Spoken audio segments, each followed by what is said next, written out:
6 yaşındaydı. Henüz oyuncak bebeklerle oynuyordu. Ancak babası Sultan Ahmet onu bir sadrazama verdi. Nasuh Paşa 50 yaşındaydı. Ayşe Sultan ise sadece bir çocuktu. Önce sembolik bir nişan töreni, seneler sonra ise düğün yapıldı. O sabah her şey normaldi. Kahvaltı sofrası kurulmuştu. Ancak birden kapı açıldı. Bostancıbaşı içeri girdi. Padişahın fermanı olduğunu söyledi. Ayşe Sultan durumu kavrayamadı. Ne fermanı olduğunu sordu. Bostancıbaşı cevap vermedi. Sadece Nasuh Paşa'ya baktı. Ve o anda Ayşe Sultan anladı. Kocası gözlerinin önünde hayatını kaybedecekti. 1605 yılının sonbaharında Topkapı Sarayı'nın harem dairesinde bir kız çocuğu dünyaya geldi. Ağlayışı koridorlarda yankılanırken cariyeler sevinç çığlıkları attılar. Sultan 1. Ahmet'in yeni doğan kızıydı bu. Annesi Anastasya sarayda artık Kösem Sultan adıyla anılıyordu. Rum asıllı bu kadın padişahın gönlünü öylesine fethetmişti ki doğurduğu her çocuk saraya yeni bir umut taşıyordu. Bebeğin adını Ayşe koydular. İslam tarihinin en önemli kadınlarından birinin adını taşıyan bu küçük sultan, doğduğu andan itibaren altın beşikte sallandı. İpek yorganlara sarıldı. Süt nineler onu özenle emzirdi. Lalalar başucunda bekledi. Topkapı'nın yüksek duvarları arasında büyüyen Ayşe, dış dünyanın zorluklarından habersizdi. Oyuncak bebekleriyle oynar, bahçelerde koşar, annesi Kösem Sultan'ın kucağında masallar dinlerdi. Sultan Ahmet kızına düşkündü. Onu görünce yüzü gülümser, başını okşar, "Benim küçük sultanım," diye seslenirdi. Ayşe de babasına sarılır, onun sert kılıcını merak eder, tahtındaki altın kabartmalara parmaklarıyla dokunurdu. Sarayın kalın duvarları arasında geçen ilk yıllar masumiyetle doluydu. Kardeşleriyle oyunlar oynar, dadılarının hikayelerini dinler, bahçedeki gülleri koklardı. Kösem Sultansa kızının geleceğini düşünüyordu. Haremin karanlık koridorlarında gücün nasıl kazanıldığını çok iyi biliyordu. Bir padişah kızının talihi doğru bir evlilikle parlayabilir ya da yanlış bir seçimle sönebilirdi. Ayşe henüz 5 yaşındayken annesinin gözleri onu değerlendirmeye başlamıştı. Hangi vezir güvenilirdi? Hangi paşa devlete sadıktı? Hangi damat sultan kızına layıktı?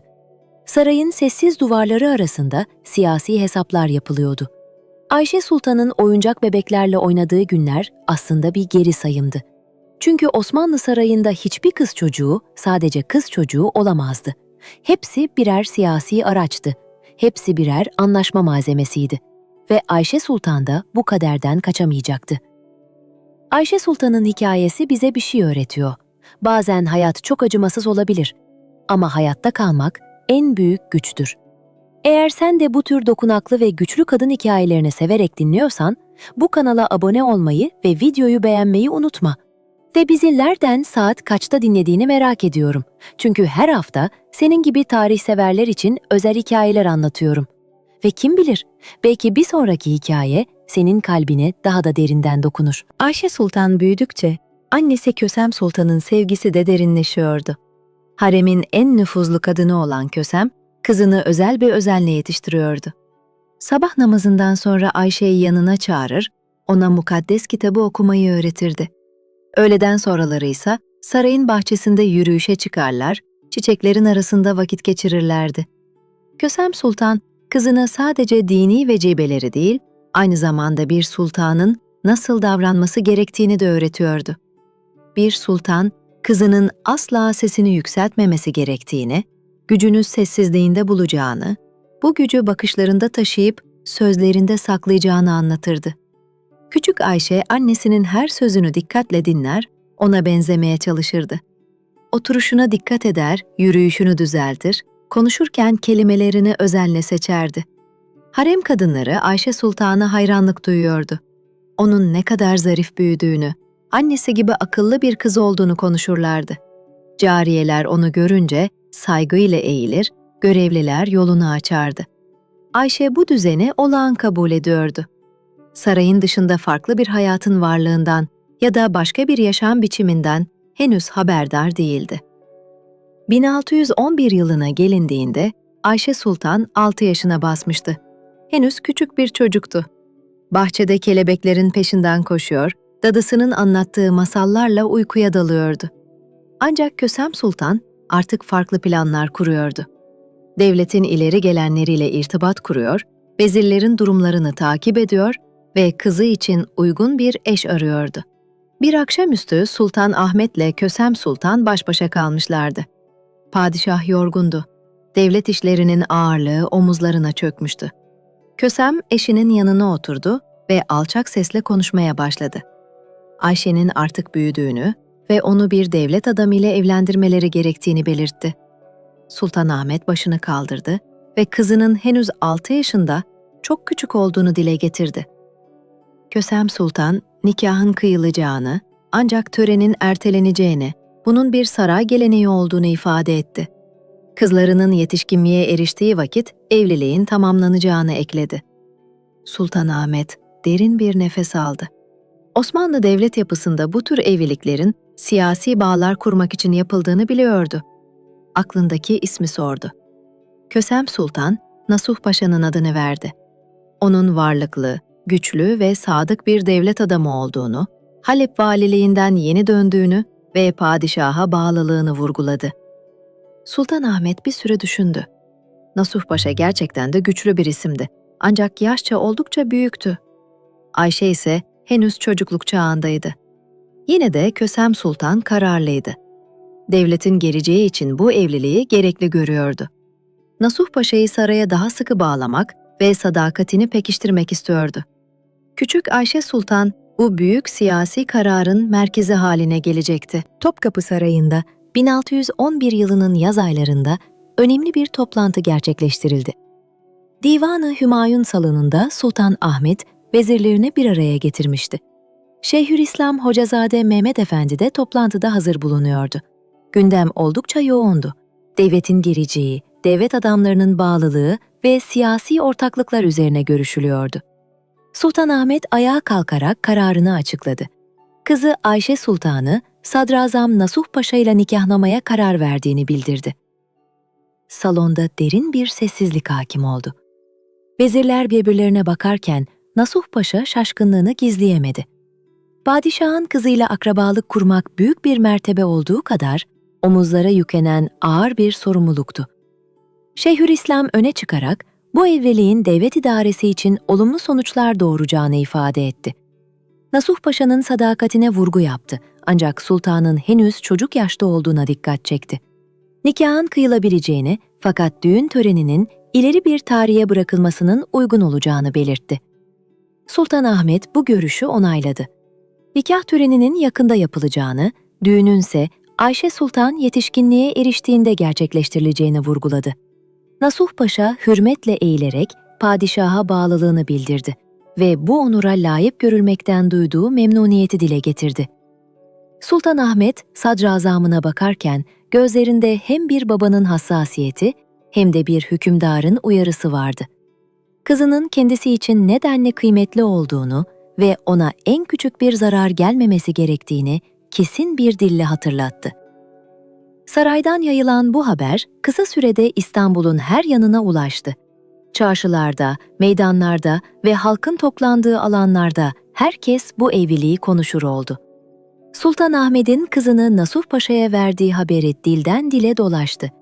Kimileri bu durumu büyük bir onur olarak nitelendirirken, kimileri sultanın yaşının küçüklüğünü sorguluyor, diğerleri ise bunun köklü bir saray ananesi olduğunu anlatıyordu. Harem dairesinde de hareketlilik başlamıştı. Görevliler heyecanla hazırlıklardan bahsederken, dadılar kendi aralarında durumu değerlendiriyordu.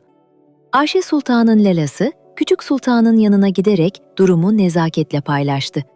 Babasının kararıyla Nasuh Paşa ile nikahlanacağını haber verdi. Ayşe Sultan bu kavramın ne anlama geldiğini sordu. Lelası, bunun bir aile kurmak yolunda atılan ilk adım olduğunu ve artık Nasuh Paşa'nın nişanlısı sayılacağını açıkladı. Küçük Sultan duyduklarını zihninde tam olarak canlandıramıyordu. Bu yeni durum ona oyunlarından, bahçedeki çiçeklerinden ve çocukluk dünyasından çok uzak geliyordu. Kösem Sultan kızının yanına gelerek ona şefkatle yaklaştı. Babasının kendisini çok sevdiğini, onun istikbali için en güçlü ve varlıklı devlet adamını seçtiğini anlattı. Ayşe, annesinin gözlerindeki ifadeyi tam olarak anlamlandıramasa da içindeki kararlılığı hissediyordu. O günden itibaren sarayda büyük bir hazırlık süreci başladı. Nikah merasimi için gün tayin edildi. Gerekli yazışmalar yapıldı ve hediyeler hazırlandı.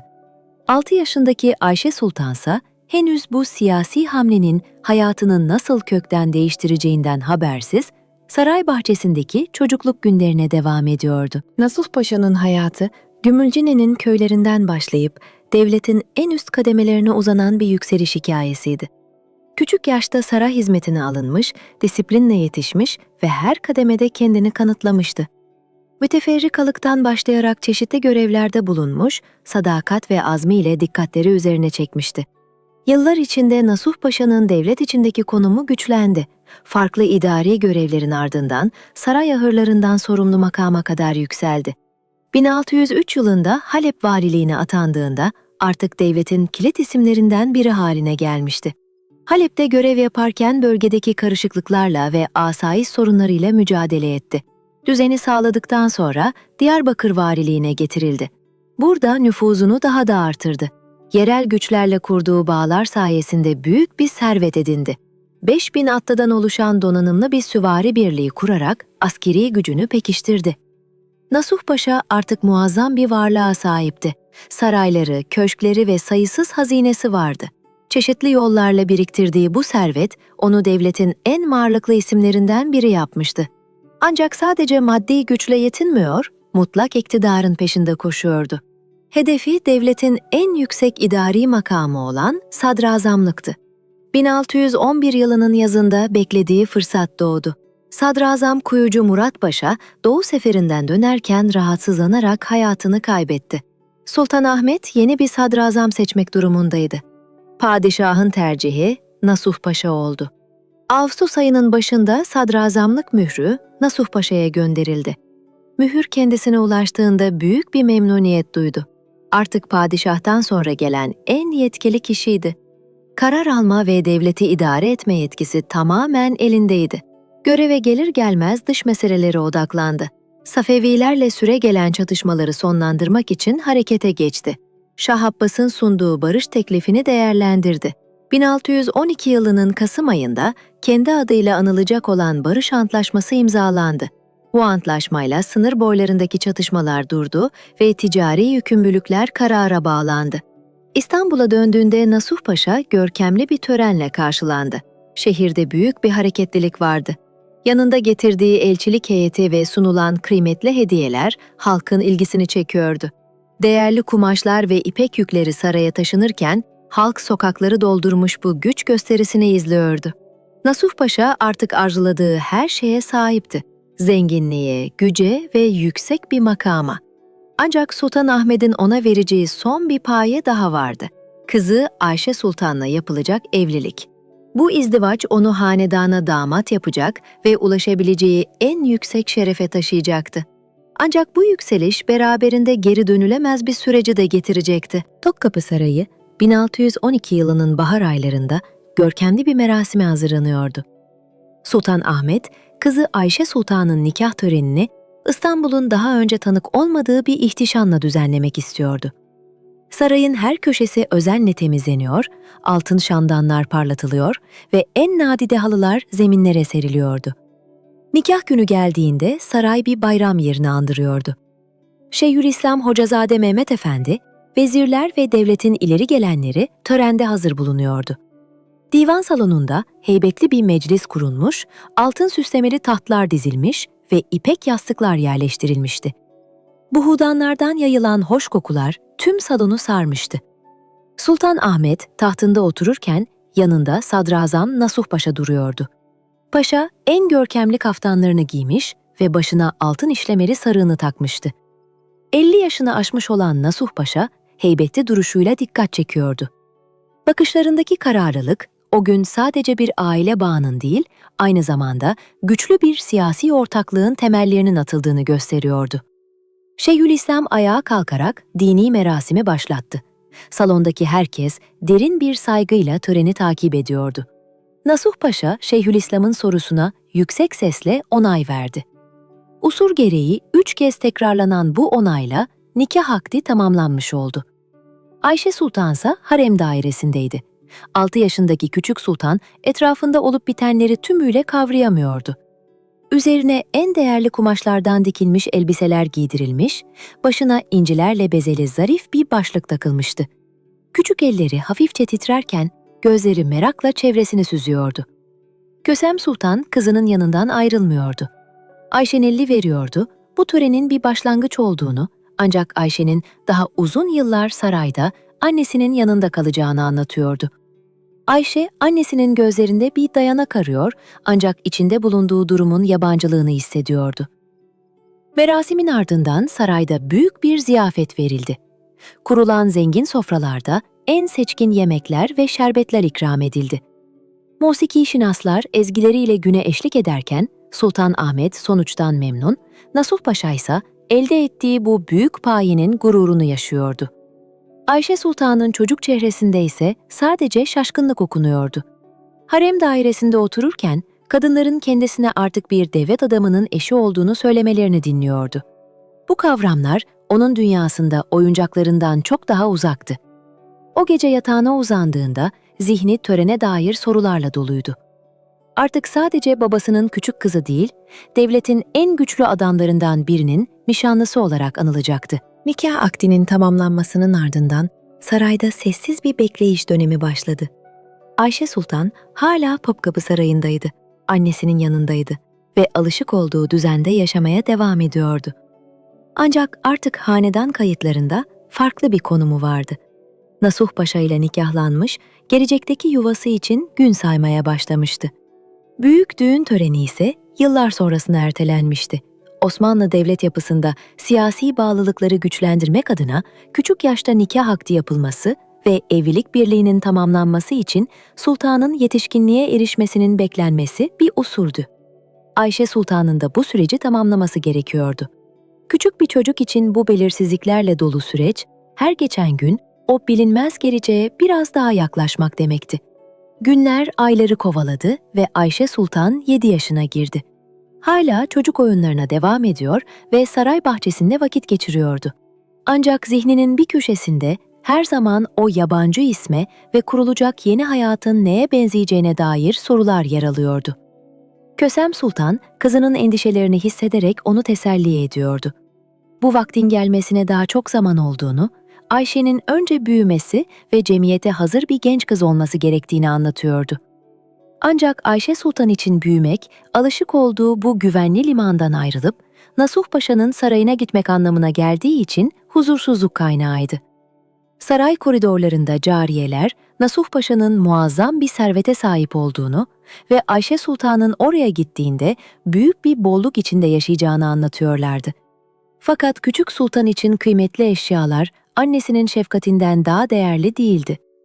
Bir gün dadısı Nasuh Paşa'dan gelen değerli takıları Ayşe Sultan'a sundu. Bu hediyelerin bir bağlılık ve hürmet göstergesi olduğunu ifade etti. Paşa'nın onu düşündüğünü ve ona kıymet verdiğini dile getirdi. Ancak Ayşe Sultan, sevgiyi ve değeri bu soğuk taşlarda değil, annesinin sıcaklığında ve babasının huzurunda arıyordu. Nasuh Paşa devlet işleri için sık sık sarayı ziyaret ediyordu. Ancak harem dairesi dış dünyaya kapalı olduğu için Ayşe Sultan'la karşılaşmıyordu. Bu mesafe Ayşe Sultan için bir teselli kaynağıydı. Tanımadığı bu adamla yüzleşmek zorunda kalmamak ona bir nebze de olsa nefes aldırıyordu. Zaman ilerledikçe Ayşe Sultan 8 ve ardından 9 yaşına ulaştı. Artık daha olgun bir tavır sergiliyor, çocukluk oyunlarından yavaş yavaş uzaklaşıyordu. Ancak içindeki o sessiz kaygı varlığını sürdürüyordu. Bir gün bu bekleyişin sona ereceğini ve yeni bir hayata adım atacağını biliyordu. O kaçınılmaz gün takvim yaprakları düştükçe her an biraz daha yaklaşıyordu. Nasuh Paşa'nın serveti İstanbul'da dilden dile dolaşan bir efsaneye dönüşmüştü. Şehrin her köşesinde, çarşılarda ve meydanlarda halk bu zenginlikten bahsediyordu. Sadrazamın hazinesinin devlet hazinesiyle yarıştığı, altınlarının saymakla bitmeyeceği konuşuluyordu. Üsküdar'da, Salacak iskelesinin karşısında yükselen denize nazır saray, bu ihtişamın en somut göstergesiydi. Mermer sütunları, altın işlemeli kapıları ve geniş avlularıyla göz kamaştıran bu yapı, İçerisindeki ipek halılar ve değerli taşlarla süslü duvarlarıyla bir zenginlik sergisini andırıyordu. Paşa'nın özel hazinesinde muhafaza edilen sandıklar dolusu altın, gümüş ve nadide mücevherler, kuyumcuları bile hayrete düşürecek nitelikteydi. Bu muazzam birikim, valilik dönemlerinde elde edilen gelirler, ailevi miraslar ve çeşitli devlet işlerinden sağlanan kaynaklarla yıllar içinde birikmişti. Geçmişte, sadrazamlık makamı için Sultan Ahmet'e 40.000 altın sunma teklifinde bulunduğu ve bu teklifin sarayda yankı bulduğu biliniyordu. Osmanlı devlet yapısında maddi güç, idari nüfuzla birleştiğinde kişiye büyük bir itibar kazandırıyordu. Nasuh Paşa'nın sarayında yüzlerce görevli hizmet ediyordu. Sofralar her gün en seçkin yemeklerle donatılıyor, ikramlar altın tabaklarda ve gümüş kadehlerde sunuluyordu. Misafirler için düzenlenen gösterişli ziyafetler paşanın kudretini simgeliyordu. Üsküdar'daki bu görkemli yapı, yakında Ayşe Sultan'ın yeni yaşam alanı olacaktı. Küçük Sultan, bu zenginliğin ortasında yaşayacak, altın süslemeli odalarda dinlenecek ve en kıymetli kumaşlarla donatılacaktı. Kösem Sultan, kızına bu yeni evinden ve oradaki imkanlardan bahsetse de, Ayşe Sultan bu maddi ihtişama ilgi göstermiyordu. Onun için sarayların güzelliği veya değerli eşyalar, ailesinin yanında duyduğu huzur kadar kıymetli değildi. Bir gün, sarayın penceresinden karşı yakadaki Üsküdar kıyılarına bakan Ayşe Sultan, Nasuh Paşa'nın sarayını düşündü. Orada kendisi için yapılan hazırlıklar ve planlanan gelecek, ona parıltılı bir yaşamdan ziyade kısıtlayıcı bir çevre gibi görünüyordu. Dışarıdan bakanlar için bir güç ve lüks timsali olan o duvarlar, küçük sultanın gözünde yalnızca kaçınılmaz bir sorumluluğun simgesiydi. Topkapı Sarayı'nda 1612 yılının sonbahar aylarında büyük bir hareketlilik başladı. Ayşe Sultan artık yetişkinliğe adım atmıştı. Sultan Ahmet, kızının düğün merasiminin kış başında yapılmasına karar verdi. Hazırlıklar devletin tüm birimlerinde büyük bir süratle ilerliyordu. Sarayın her köşesinde hummalı bir çalışma yürütülüyordu. Terziler nadide kumaşları ölçüp biçiyor, kuyumcular en değerli mücevherleri işliyor, mutfak görevlileri ikram edilecek yemeklerin listelerini hazırlıyordu. Ceyiz sandıklarına ipek kumaşlar, kadife pelerinler ve el emeği işlemeli şallar yerleştiriliyordu. Bir padişah kızının düğününe yakışır şekilde her ayrıntının kusursuz olması hedefleniyordu. Ayşe Sultan'ın odasında cariyeler görev başındaydı. Genç sultanın üzerine farklı kıyafetler prova ediliyor, takılar seçiliyordu. Altın işlemeli kuşaklarla bezeli kırmızı kadife bir kaftan giydirilen Ayşe Sultan'ın başına incilerle süslü bir başlık yerleştirildi. Aynadaki yansımasına baktığında bu yeni hali kendisine oldukça farklı geliyordu.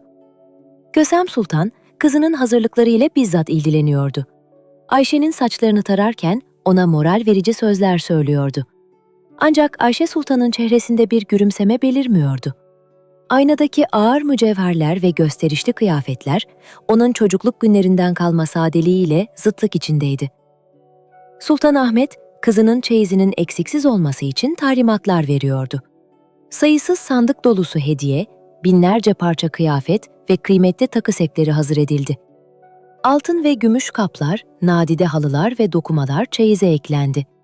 Bu hazırlıklar sadece bir evlilik töreni için değil, aynı zamanda hanedanın kudretini sergilemek için yapılıyordu. Merasim için İstanbul'un dört bir yanına haber salındı. Devletin ileri gelenleri, vezirler ve ulema bu büyük törene davet edildi. Şehrin önde gelen isimleri, devletin gücünü temsil eden bu düğünde yer alabilmek için hazırlıklarını tamamlıyordu. Üsküdar'daki Nasuh Paşa Sarayı'nda da hummalı bir hazırlık vardı. Gelin dairesi en ince ayrıntısına kadar yeniden düzenlendi. İpek perdeler asıldı. Zemine en seçkin halılar serildi. Nasuh Paşa da bu yeni dönem için hazırlıklarını sürdürüyordu. Sadrazamlık makamının verdiği güce ek olarak, hanedana damat olmanın getireceği yüksek itibarın farkındaydı. Ayşe Sultansa sessizlik içinde bekleyişini sürdürüyordu. Alıştığı düzenden ayrılıp tanımadığı bir hayata adım atma düşüncesi, omuzlarında büyük bir yük oluşturuyordu. Ancak devlet gelenekleri ve hanedan menfaatleri bu yolculuğun gerçekleşmesini gerektiriyordu. Kışın ilk günleri yaklaşırken zihninde gelecekteki yaşamına dair sorular birikiyordu. Hayatında başlayacak olan bu yeni dönemin kendisine neler getireceğini henüz bilmese de, artık çocukluk günlerinin geride kaldığının ve geri dönüşü olmayan bir yola girdiğinin farkındaydı. 1612 yılının kış başında, soğuk bir günde İstanbul sokaklarında bayram havası hakimdi. Günlerdir beklenen vakit gelmiş, Ayşe Sultan'ın Nasuh Paşa'nın sarayına nakledileceği gün nihayet kapıya dayanmıştı. Şehir bu görkemli alaya tanıklık etmek için sabahın erken saatlerinden itibaren hazır bekliyordu. Topkapı Sarayı'nda son hazırlıklar tamamlanıyordu. Ayşe Sultan gelin odasında otururken cariyeler son ayrıntılarla ilgileniyordu. 12 yaşındaki sultan, üzerine giydiği ağır ve işlemeli kıyafetlerle artık bir çocuktan ziyade hanedanı temsil eden bir yetişkin görünümündeydi. Kırmızı kadife kaftanı, altın işlemeleri ve inci süslemeleriyle göz kamaştırıyordu.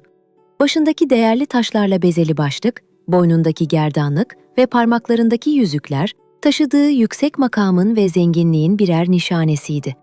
Kösem Sultan kızının yanına gelerek ona veda sözlerini söyledi. Ayşe Sultan'ın artık kendi yuvasını kuracak bir yetişkin olduğunu ve bu yeni hayatında metanetli davranması gerektiğini hatırlattı. Ayşe Sultan annesine olan bağlılığını sessizce korurken, içinde bulunduğu yeni durumun ağırlığını her an daha fazla hissediyordu. Öğleden sonra düğün alayı düzene girdi. Yüzlerce atlı, binlerce asker ve mülki erkanın katılımıyla oluşan bu kafile oldukça görkemliydi. Alayın ön safında askerler, arkasındaysa en seçkin kıyafetlerini giymiş vezirler, paşalar ve devletin ileri gelenleri yer alıyordu. Ayşe Sultan, altın kaplamalı ve mücevherlerle süslü, ipek perdeleri olan bir tahtrevana yerleştirildi. Perdeler kapandığında dış dünyayla bağı kesilen sultan, sadece dışarıdan yükselen davul seslerini ve halkın coşkulu tezahüratlarını duyabiliyordu. Alay, Topkapı Sarayı'ndan çıkarak İstanbul'un ana caddelerine yayıldı. Yol boyuna dizilen halk, pencerelerden bakan kadınlar ve sokakları dolduran kalabalık bu muazzam töreni izliyordu. Esnaflar dükkanlarını kapamış, herkes bu tarihi ana şahitlik etmek için bir araya gelmişti. Halkın iyi dilekleri ve duaları arasında ilerleyen kafile, devletin kudretini temsil eden bir festival havasındaydı. Kafile deniz kıyısına ulaştığında gemiler hazır bekliyordu. Ayşe Sultan'ı Üsküdar'a taşıyacak olan süslü bir saltanat kayığına biniş yapıldı. Kayık yavaşça kıyıdan ayrılıp denizin ortasına doğru süzülürken, bir yanda babası Sultan Ahmet'in sarayı, diğer yandaysa Nasuh Paşa'nın sarayı görünüyordu. Ayşe Sultan perdenin arasından denizin maviliğine ve ufka bakarken, kayık Üsküdar kıyılarına yaklaştıkça yeni hayatına dair hissettiği heyecan ve sorumluluk duygusu artıyordu. Kayık Üsküdar iskelesine yanaştığında Ayşe Sultan'ın kalbinde derin bir huzursuzluk vardı. Tahtrevandan indirildiğinde adımları zemine tedirginlikle basıyordu. Çevresindeki yüzlerce insanın arasında tanıdık tek bir yüz dahi yoktu. Yabancı simalar ve sesler onun için yepyeni bir dünyanın kapılarını aralamıştı. Salacak'taki saraya doğru ilerleyen alayı görmek için halk yol boyunca toplanmıştı. Ayşe Sultan'ın yüzü örtülü olduğundan kimse simasını göremiyordu. İnsanlar yalnızca görkemli kıyafetlerini ve çevresindeki büyük debdebeyi izleyebiliyordu. Nasuh Paşa Sarayı göründüğünde Ayşe Sultan derin bir nefes aldı. Mermer sütunlu, denize nazır bu geniş yapı, beyazlığıyla boğazın maviliğini kucaklıyordu. Bahçesi ve görkemli kapılarıyla saray, gücün ve zenginliğin simgesi gibi duruyordu. Kapıdan içeri girildiğinde onlarca görevli karşılama için hazır bekliyordu. Cariyeler, ketüdağlar ve hizmetliler, yeni sultanlarını hürmetle selamlayarak iyi dileklerini sundular. Ayşe Sultan, kendisine yöneltilen bu selamlara bakmakla yetindi. İçinde bulunduğu durumun ağırlığı nedeniyle konuşmakta güçlük çekiyordu.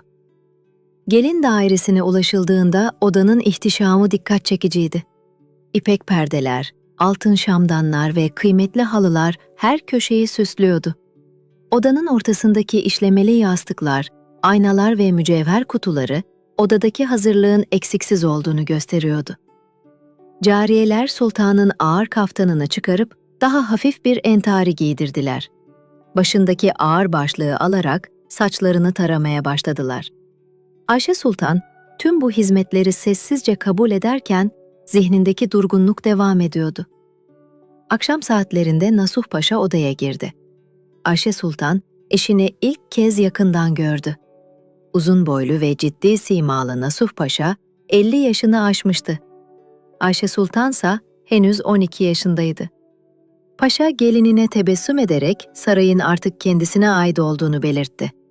Ayşe Sultan usulca teşekkür etse de zihninde Topkapı Sarayı'ndaki eski günleri arıyordu. O akşam düzenlenen ziyafette sofralar kuruldu ve sarayda yankılandı. Hediyeler sunuldu, tebrikler kabul edildi. Devlet erkanı bu birleşmeden duydukları memnuniyeti dile getirdiler. Törenin ardından konuklar ayrıldı ve saraya sessizlik hakim oldu. Ayşe Sultan odasında yalnız kaldığında alışık olduğu çevreden nedenle uzaklaştığını daha derinden hissetti. Bu görkemli saray ona henüz alışamadığı yeni bir hayatın başlangıcını simgeliyordu. Ayşe Sultan'ın yeni hayatı alışık olmadığı bir düzenle başladı. Her sabah ipek yorganlar arasında uyanıyor ancak annesinin yanında bulamıyordu. Görkemli sofralarda tek başına yemek yiyor, çevresinde eski oyun arkadaşlarını göremiyordu. Akşamları altın şamdanların ışığında otururken Topkapı Sarayı'nın tanıdık sesleri yerini Üsküdar'daki yabancı sessizliğe bırakmıştı. Üsküdar'daki saray oldukça geniş olsa da Ayşe Sultan için bu odalar boş ve mesafeliydi. Çok sayıda cariye hizmetinde bulunsa da hepsi ona yabancı geliyordu. Genç sultan bu görkemli çevrede her geçen gün biraz daha sessizleşiyor, vaktinin çoğunu kendi iç dünyasında geçiriyordu. Nasuh Paşa'nın devlet işleri oldukça yoğundu. Sadrazamlık makamının getirdiği ağır sorumluluklar nedeniyle sabah erkenden kalkıyor, toplantılar, yazışmalar ve idari sorunlarla ilgileniyordu. Akşamları saraya yorgun dönüyor, kısa süreli görüşmelerin ardından dinlenmeye çekiliyordu. Ayşe Sultan, Nasuh Paşa ile arasına giren bu mesafeden aslında memnundu. Paşa'nın ciddi ve otoriter duruşu, 12 yaşındaki bir çocuk için oldukça yabancı bir dünyayı temsil ediyordu. Nasuh Paşa, eşine olan bağlılığını sık sık kıymetli mücevherler, değerli kumaşlar ve nadir bulunan kokular hediye ederek gösteriyordu. Ayşe Sultan bu hediyeleri nezaketle kabul edip teşekkür etse de, bu maddi zenginlikler zihnindeki özlemi dindirmiyordu. Onun tek arzusu, Topkapı'daki eski günlerine ve ailesine duyduğu özlemi gidermekti. Kösem Sultan kızını belirli aralıklarla ziyaret ederek durumunu yakından takip ediyordu. Ayşe Sultan annesini gördüğünde duygularına hakim olmaya çalışıyor ve her şeyin yolunda olduğunu dile getiriyordu. Kösem Sultan kızına zamanla bu yeni hayata alışacağını, Nasuh Paşa'nın ona iyi bir gelecek sunduğunu ve saraydaki bu imkanların kıymetli olduğunu hatırlatarak teselli vermeye çalışıyordu. Zamanla günler birbirini takip eden bir rutine dönüştü. Ayşe Sultan vakit buldukça pencereden boğazın sularına bakıyor, karşı yakada görünen babasının ve kardeşlerinin bulunduğu sarayı izliyordu. Bazen sarayın bahçesine inip deniz kıyısında yürüyor, martıları ve dalgaları seyrediyordu. Bu kısa anlar ona bir nebze olsun ferahlık verse de, görevlilerin kendisini içeri davet etmesiyle tekrar saraydaki odasına dönüyordu. Bir akşam Nasuh Paşa, Ayşe Sultan'ın yanına gelerek halinden memnun olup olmadığını sordu.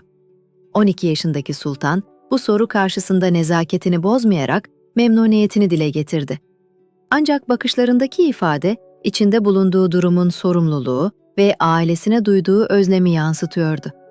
Paşa'nın bu sessiz durumu nasıl değerlendirdiyse, sarayın dilsiz duvarları arasında bir sır olarak kaldı. Ayşe Sultan'ın evliliği 1613 yılı geldiğinde bir yılını doldurmuştu. 13 yaşına basan sultan için çocukluk yılları geride kalırken yetişkinliğin sorumlulukları kapıyı çalıyordu. Ancak zihninde hala Topkapı Sarayı'nın bahçelerini ve annesinin masallarını arayan küçük bir kızın izleri vardı. Nasuh Paşa ile aralarındaki bağ alışılmışın dışındaydı. Aynı çatı altında yaşamalarına rağmen farklı dünyalara sahiptiler. Nasuh Paşa, devletin en yüksek kademesinde görev yapan bir devlet adamı, Ayşe Sultansa hanedanı temsil eden bir eşti. Paşa, Sultan Hanım'ına karşı her zaman nezaketli davranıyordu. Konuşmalarında sertliğe yer vermiyor, aralarındaki ilişkiyi belirli bir protokol çerçevesinde sürdürüyordu.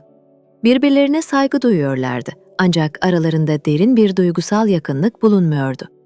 Akşam yemeklerinde geniş bir sofranın iki ucunda bir araya geliyorlardı. Nasuh Paşa gün boyunca meşgul olduğu devlet işlerinden bahsediyor, Ayşe Sultansa bu anlatılanları sessizce dinliyordu. Paşa'nın bahsettiği idari sorunlar 13 yaşındaki bir sultanın dünyasına oldukça uzaktı. Paşa, eşinin saraydaki vaktini daha keyifli hale getirmek için çeşitli eğlenceler düzenliyor, musiki şinaslar ve şairler çağırıyordu. Ancak bu gösterişli etkinlikler Ayşe Sultan'ın içindeki hasreti dindirmiyordu. Kösem Sultan'ın ziyaretlerinden birinde Ayşe Sultan, annesine duyduğu derin özlemi ve bu yeni hayata alışmakta güçlük çektiğini paylaştı. Kösem Sultan kızını teselli ederek bu durumun bir hanedan geleneği olduğunu, Nasuh Paşa'nın kendisine iyi bir istikbal sunduğunu hatırlattı. Ayşe Sultan için asıl mesele imkanların bolluğu değil, bir anlaşılma arzusu içindeydi. Bir akşam Nasuh Paşa, Ayşe Sultan'ın durgunluğunu fark edip sebebini sorduğunda, Sultan sadece yorgun olduğunu ifade etti. Paşa bu cevabın ardındaki hisleri sezse de durumu sessizlikle karşıladı. Bu evlilik devletin bekası ve siyasi ittifaklar üzerine kurulmuştu. Bu düzende görev ve sorumluluklar her zaman kişisel duyguların önünde yer alıyordu. Topkapı Sarayı'nda 1614 yılının başlarında siyasi dengeler değişmeye başladı. Sultan Ahmet, Sadrazam Nasuh Paşa'ya olan güvenini sorguluyordu. Devlet ricali arasında huzursuzluk artıyor, sadrazamın yönetim tarzı ve kişisel hırsları eleştiri oklarının hedefi haline geliyordu. Şeyhülislam Hocazade Mehmet Efendi ile Paşa arasında derin bir görüş ayrılığı yaşanıyordu. Nasuh Paşa'nın tecrübeli devlet adamlarını geri plana iterek kendi yakınlarını önemli mevkilere getirmesi, saray çevresinde büyük bir hoşnutsuzluk yaratıyordu. Paşa'nın sert mizacı ve çevresindekilere karşı sergilediği mesafeli tutum, onu idari mekanizmada yalnızlığa sürüklüyordu. Sultan Ahmet, sadrazamın davranışlarından duyduğu rahatsızlığı gizlemiyordu. Eski sadrazam, Kuyucu Murat Paşa'nın vefatı üzerindeki şüpheler yeniden gündeme gelmişti. Paşa'nın bir görüşme sırasında sarf ettiği düşüncesiz sözler, padişahın öfkesini daha da artırdı. Sultan Ahmet, sadrazamın bağlılığından şüphe etmeye başlasa da nihai bir karar vermek için doğru zamanı beklemeyi tercih etti. 1614 yılının Ağustos ayında Karadeniz kıyılarından gelen bir haber İstanbul'da yankılandı. Kazak saldırganlar Sinop kıyılarına ulaşmış, bölgede büyük bir karmaşaya yol açmışlardı. Sinop halkı yaşadıkları zorlukları bildiren dilekçelerle merkeze sığındı. Sultan Ahmet meseleyi Nasuh Paşa'ya sorduğunda, sadrazam durumu olduğundan daha hafif yansıtmayı tercih etti. Ancak Şeyhülislam, hadisenin gerçek boyutlarını padişaha aktardı. Sinop'ta yaşananların gizlenmeye çalışılması, Sultan Ahmet'i son derece öfkelendirdi.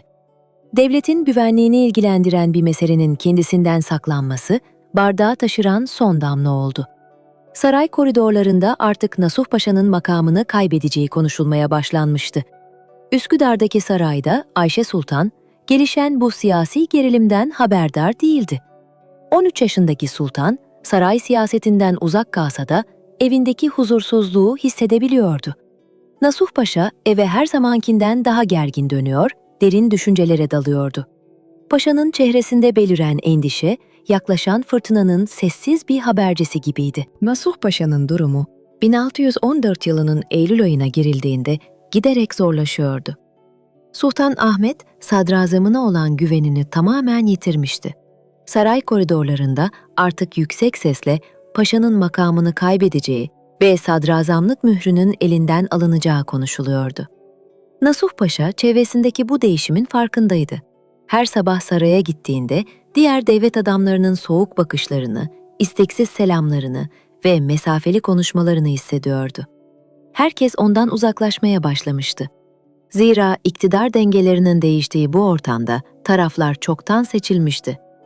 Paşa sarayına döndüğünde derin düşüncelere dalıyor, kurtuluş yolları arıyordu. Ancak her plan bir çıkmaz sokağa çıkıyordu. Sultan Ahmet'le arasındaki ipler tamamen kopmuştu. Ayşe Sultan, Nasuh Paşa'nın bu huzursuz halini fark etse de sebebini tam olarak kavrayamıyordu. Bir akşam sorduğu sorulara paşadan yorgun ve titrek bir sesle geçiştirme cevaplar alıyordu. Bir gün Nasuh Paşa, Ayşe Sultan'ın yanına oturarak ona uzun uzun baktı. Padişahın kızı ve göz bebeği olduğunu hatırlatarak, onun ricasının kendisini kurtarabileceğini dile getirdi. Sultan Ahmet'in kendisinden memnun olmadığını ve makamını kaybedebileceğini anlattı. Ayşe Sultan, duydukları karşısında büyük bir endişeye kapıldı. Paşa, eşinden babasına gidip kendisi için af dilemesini istedi. Ayşe Sultan, devlet işlerine karışamayacağını düşünse de kabul etmek zorunda kaldı. Ertesi gün Topkapı Sarayı'na giden Ayşe Sultan, babası Sultan Ahmet'in huzuruna çıktı. Padişah kızını sevgiyle karşılasa da ricaya sıra gelince yüzü sertleşti. Durumu hemen anlayan Sultan Ahmet, kızına devlet işlerinin karmaşıklığını ve Nasuh Paşa'nın yaptığı büyük hataları hatırlattı. Ayşe Sultan'ın ısrarlarına rağmen padişahın kararı kesindi. Herkesin kendi hatalarının sorumluluğunu alması gerektiğini belirterek konuyu kapattı. Ayşe Sultan büyük bir üzüntüyle Üsküdar'daki saraya döndü. Kapıda umutla bekleyen Nasuh Paşa, eşinin gözyaşlarını görünce durumu anladı. Hanedan mensubu eşinin nüfuzu bile onu kurtarmaya yetmemişti. O gece odasına kapanan Nasuh Paşa, yaklaşan sonun ağırlığını omuzlarında hissederek çaresizce beklemeye başladı. İstanbul, 1614 yılının Ekim ayının ilk günlerinde gergin bir bekleyiş içindeydi. Herkes Nasuh Paşa için yolun sonunun yaklaştığını hissediyordu. Padişahın nasıl bir karar vereceği ve bu sürecin nasıl sonuçlanacağı saray koridorlarında en çok konuşulan konuydu. Sinop hadisesi, padişahın sabrını tüketen son gelişme olmuştu. Sultan Ahmet, sadrazamın kendisinden bilgi saklamasına oldukça öfkelenmişti. Ancak asıl huzursuzluk kaynağı sarayda dolaşan ağır iddialardı. Nasuh Paşa'nın Safevi hükümdarıyla gizli temaslar kurduğu ve hatta saltanat üzerinde hak iddia etmeye çalıştığı yönündeki söylentiler, doğruluğu kanıtlanmasa da saray çevresinde büyük yankı uyandırmıştı. Sultan Ahmet vezirlerini topladı ve Divan-ı Hümayun'da uzun bir görüşme gerçekleştirildi.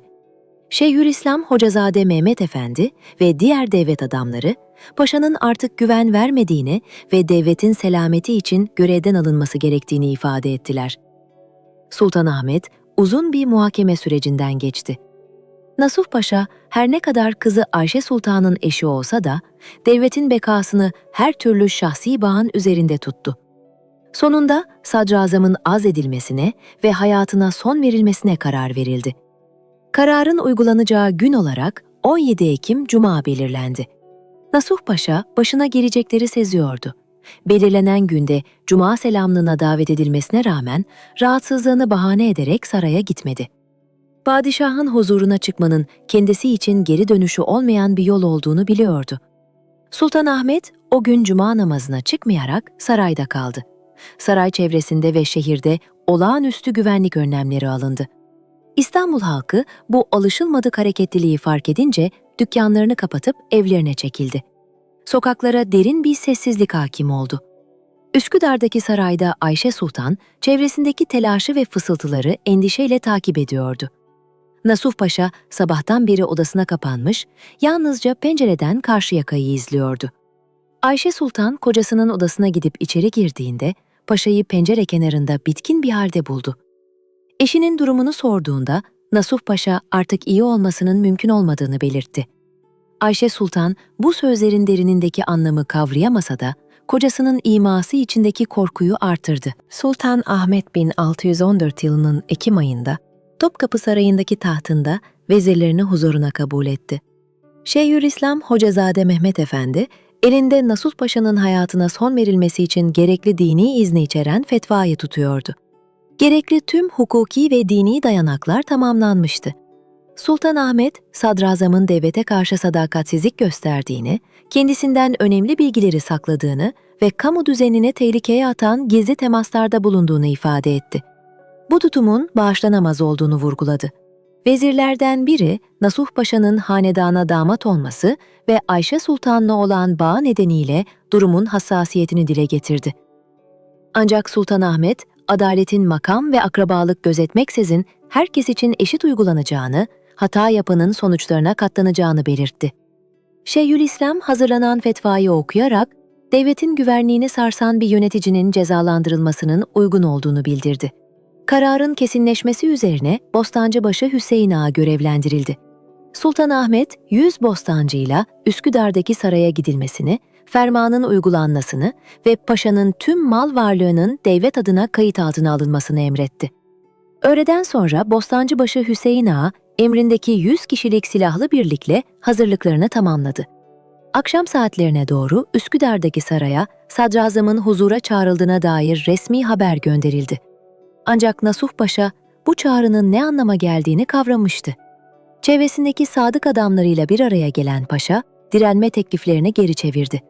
Padişahın iradesine karşı gelmenin devlete karşı gelmek olduğunu belirterek yazgısını kabulleneceğini ifade etti.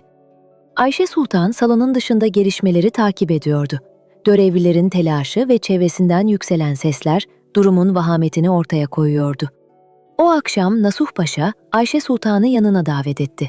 Eşine karşı sorumluluklarını yerine getirmeye çalıştığını belirterek yakında büyük bir değişikliğin yaşanacağını söyledi. Ayşe Sultan'a bir sultan kızı olduğunu unutmamasını ve her zaman kalmasını öğütledi. İstanbul, 1614 yılının 17 Ekim sabahı kasvetli bir sessizlikle uyandı. Gökyüzünü kaplayan bulutlar ve soğuk hava şehirde hüzünlü bir atmosfer oluşturmuştu.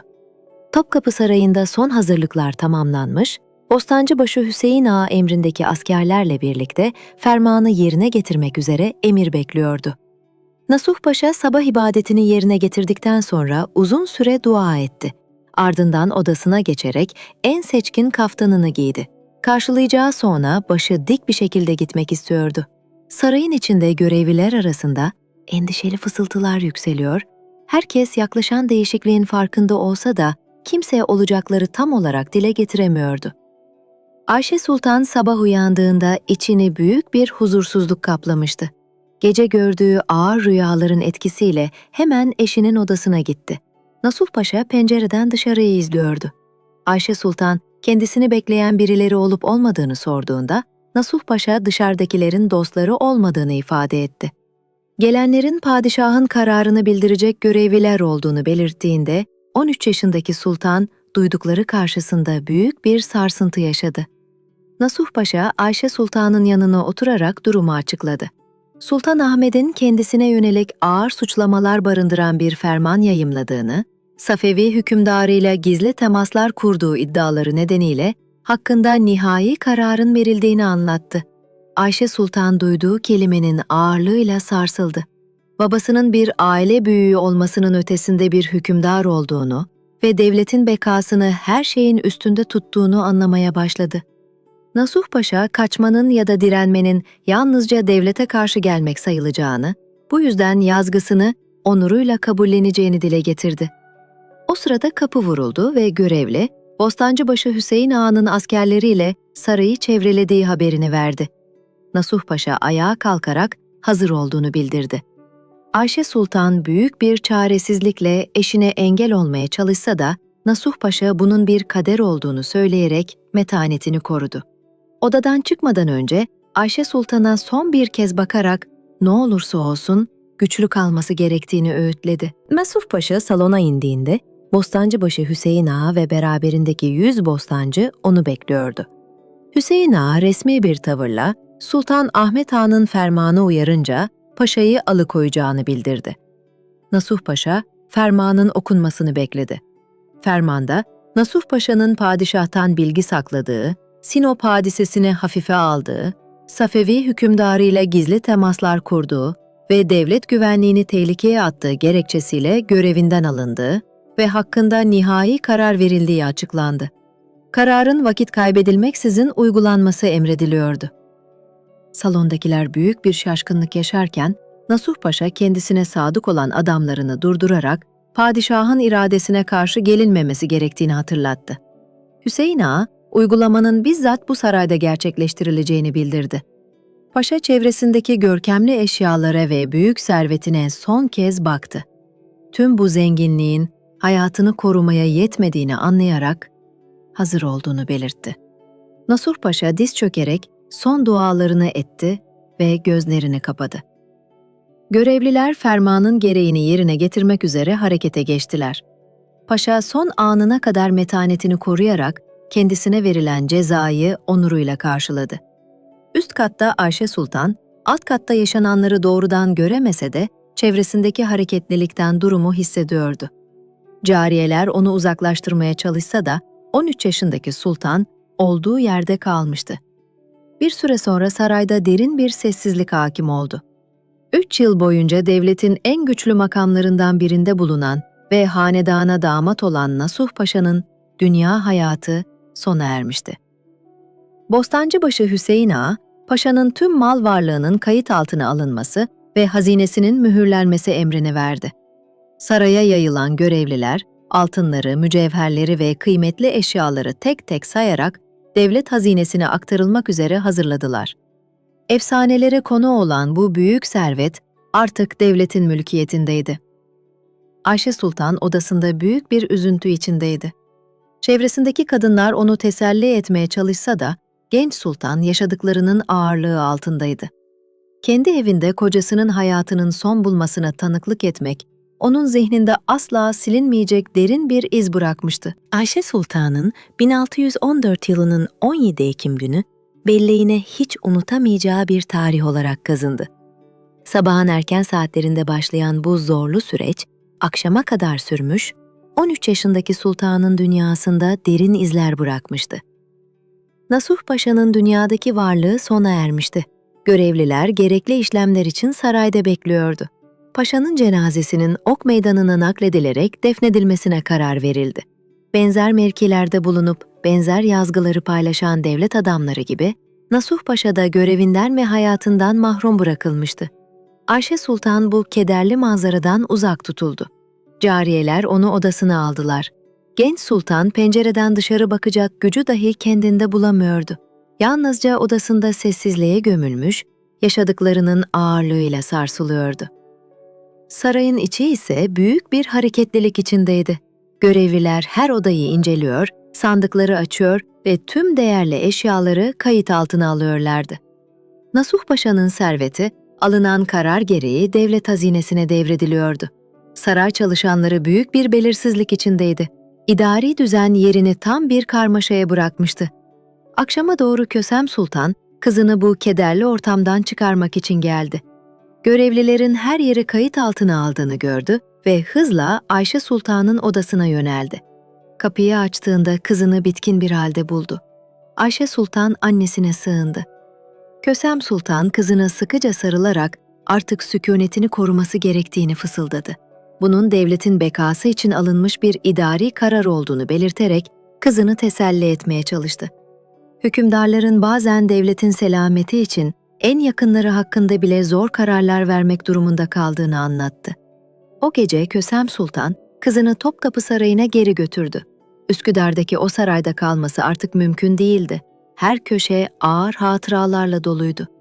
Ayşe Sultan, 2 yıl önce büyük ümitlerle girdiği bu kapıdan çıkarken son kez arkasına baktı. Kayık boğazın karanlık sularında ilerlerken Ayşe Sultan çocukluk günlerini tamamen geride bırakmış ve hayatın en sert gerçekleriyle yüzleşerek olgunlaşmıştı. Kösem Sultan kızını Topkapı Sarayı'na götürdüğünde Ayşe Sultan hala konuşmuyordu. Gözleri açıktı ancak boş bakıyordu. Ruhu bedeninden ayrılmış gibiydi. 14 yaşındaki sultan bir günde 10 yıl yaşlanmıştı. Çocukluğunun geçtiği eski odasına yerleştirildi. Oyuncak bebeklerle oynadığı, masallar dinlediği ve annesinin kucağında uyuduğu o oda artık ona çok uzaktı. Oyuncaklar yabancı geliyordu. O tanıdık duvarlar üzerine üzerine geliyordu. İlk gece yatağına girdiğinde gözlerini kapattı fakat uykuya dalamadı. Sabaha kadar uyumadı. Yalnızca uzanıp düşündü ve sessizce ağladı. Cariyeler sabah odaya girdiğinde Ayşe Sultan'ı bitkin bir halde buldular. Kahvaltının hazır olduğunu haber verdiler ancak sultan yemek istemedi. Midesi bulanıyor, her şey ona ağır geliyordu. Günler birbirine karıştı. Ayşe Sultan odasından çıkmıyor, kimseyle tek kelime konuşmuyordu. Yalnızca uzanıp tavanı seyrediyordu. Kösem Sultan her gün gelip yanına oturuyor, elini tutarak saçlarını okşuyor ve kızına toparlanması gerektiğini fısıldıyordu. Hayatın devam ettiğini söylüyordu. Fakat Ayşe Sultan için hayat durmuştu. O artık yaşamıyor, yalnızca nefes alıyordu. Bir hafta sonra Sultan Ahmet kızını ziyarete geldi. Kapı açıldığında Ayşe Sultan başını çevirdi ama babasına bakmadı. Sultan Ahmet yanına oturup devletin selameti için böyle bir karar almak zorunda kaldığını anlatmaya çalıştı. Ayşe Sultan'ın sesi ilk kez duyulduğunda kısık ve soğuktu.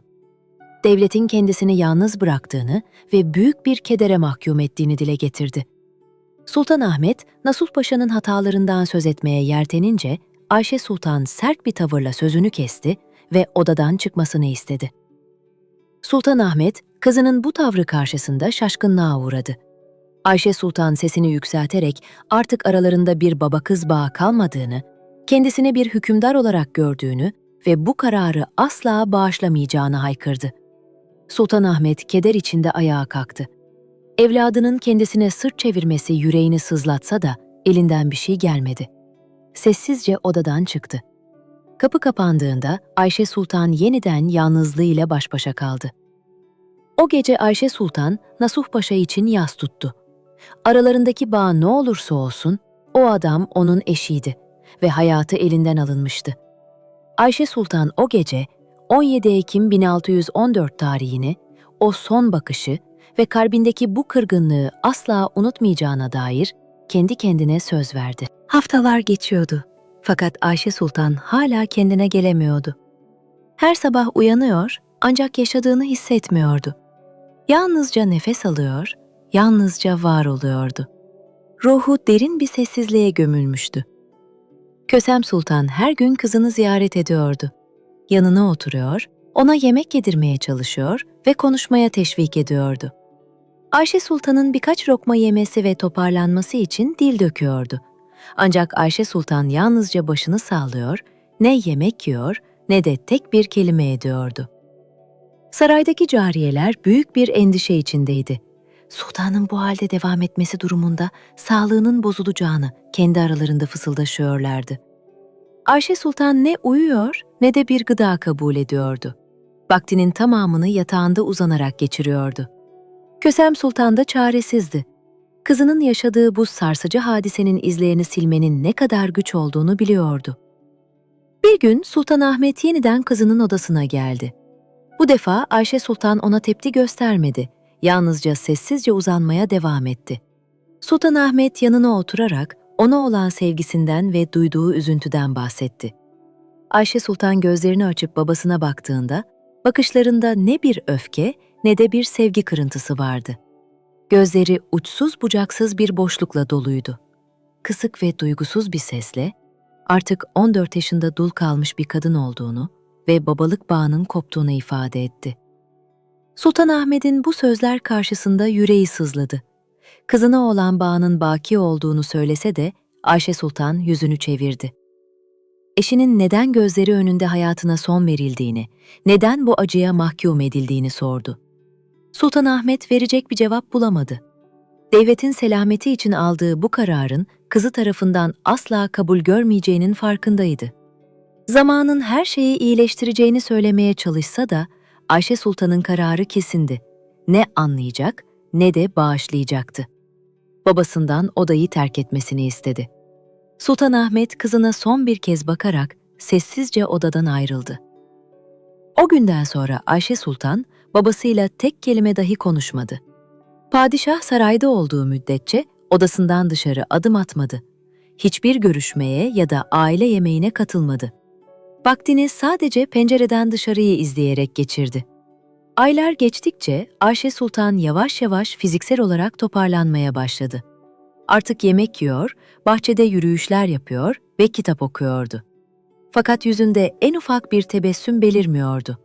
Gözlerindeki o eski parıltı tamamen sönmüştü. Bir gün Kösem Sultan yanına gelerek önemli bir hususu dile getirdi. Babasının kendisini yeniden evlendirme niyetinde olduğu haberini verdi. Ayşe Sultan bu duydukları karşısında donup kaldı. Bedeni titremeye başladı. Kösem Sultan, kızının henüz çok genç olduğunu ve hayatın devam etmesi gerektiğini anlatmaya çalıştı. Ayşe Sultan büyük bir hiddetle ayağa fırladı. Bir daha asla evlenmek istemediğini haykırdı. Kösem Sultan onu sakinleştirmeye çalışarak bunun bir saray geleneği olduğunu, hanedan mensubu kadınların siyasi dengeler gereği evlendirildiklerini hatırlattı. Ayşe Sultan gözyaşları içinde her evliliğin sonunun acıyla bittiğini dile getirerek isyan etti. Kösem Sultan kızına sarılarak onu teselli etmeye çalışsa da Ayşe Sultan gerçeğin farkındaydı. Yakında yeni bir aday belirlenecek ve kendisi yeniden bir izdivaca zorlanacaktı. Zira Osmanlı hanedanında sultanların bu konuda bir seçim hakkı bulunmuyordu. Yıllar içerisinde Ayşe Sultan'ın hayatı, hanedan gelenekleri gereği yapılan yeni evliliklerle şekillendi. Hayatı boyunca birçok kez eşini kaybetti.